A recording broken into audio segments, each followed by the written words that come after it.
लेने के लिए हाथ नहीं, हृदय साफ होना चाहिए। अगर पढ़ा हुआ याद नहीं रहता तो कमी तुम्हारी बुद्धि में नहीं, तुम्हारी एकाग्रता और चरित्र में है। आज की वाणी से वह अग्नि निकलेगी जो तुम्हारे दिमाग के जालों को जलाकर राख कर देगी। अगर अपनी बुद्धि को लोहे से फौलाद बनाना है तो इस चर्चा को अंत तक पीना होगा। तुम रोते हो कि तुम भूल जाते हो, तुम परेशान हो कि परीक्षा सिर पर है और दिमाग खाली है। ये हार मान लेने का समय नहीं है। विद्या तो माँ सरस्वती का प्रसाद है और प्रसाद लेने के लिए हाथ नहीं, हृदय साफ होना चाहिए।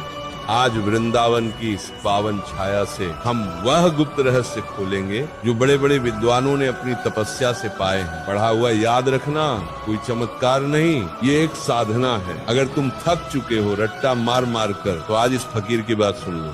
तुम्हारी बुद्धि का द्वार खुल जाएगा और ज्ञान तुम्हारे भीतर ठहरने लगेगा। तू कहता है कि याद नहीं रहता, मैं कहता हूँ तुझे सब याद रहता है। तुझे वो पिक्चर की कहानी याद है जो तूने 3 साल पहले देखी थी। तुझे वह गाली याद है जो किसी ने बचपन में दी थी। तुझे वह अपमान याद है जो किसी ने भीड़ में किया था।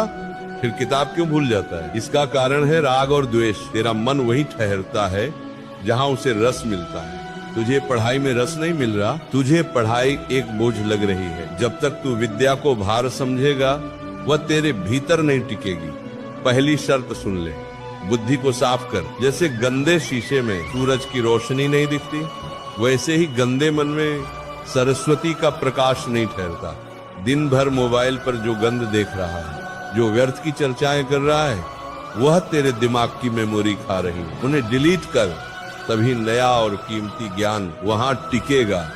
भगवान श्री कृष्ण गीता में कहा है, अभ्यास तु कौन्तेय, तू एक बार पढ़कर विद्वान बनना चाहता है, नहीं बनेगा। विद्या तपस्या मांगती है, मंथन कर। जैसे दूध को मथने से मक्खन निकलता है, वैसे ही पढ़ने के बाद किताब बंद कर और आंखें मूंद कर सोच कि तूने क्या पढ़ा। उसे मन ही मन दोहरा, लिख कर देख। जो हाथ से पन्ने पर उतर जाता है वह बुद्धि में छप जाता है। तेरा हाथ तेरी बुद्धि का साथी होना चाहिए। याददाश्त का सीधा संबंध तेरी ओज शक्ति से है। अगर तू अपने वीर का नाश करेगा, गंदी सोच रखेगा, तो तेरी नसें कमजोर हो जाएंगी। फिर तू कितनी भी बादाम खा ले, कुछ याद नहीं रहेगा। सात्विक भोजन कर, तामसिक चीजों से दूर रहे। सात्विक आहार से बुद्धि शुद्ध होती है। आहार शुद्धौ सत्ततो शुद्धि। जब बुद्धि शुद्ध होगी तो कठिन से कठिन सूत्र भी तुझे सरल लगने लगेंगे। देख, ये दिमाग कोई कूड़ेदान नहीं है। तू दिन भर मोबाइल पर गंद देखता है, जगत की व्यर्थ बातें सुनता है, दूसरों की बुराई करता है और फिर सोचता है कि गणित या विज्ञान इसमें बैठ जाएगा। कैसे बैठेगा? तेरी मेमोरी तो, अगर पढ़ा हुआ याद नहीं रहता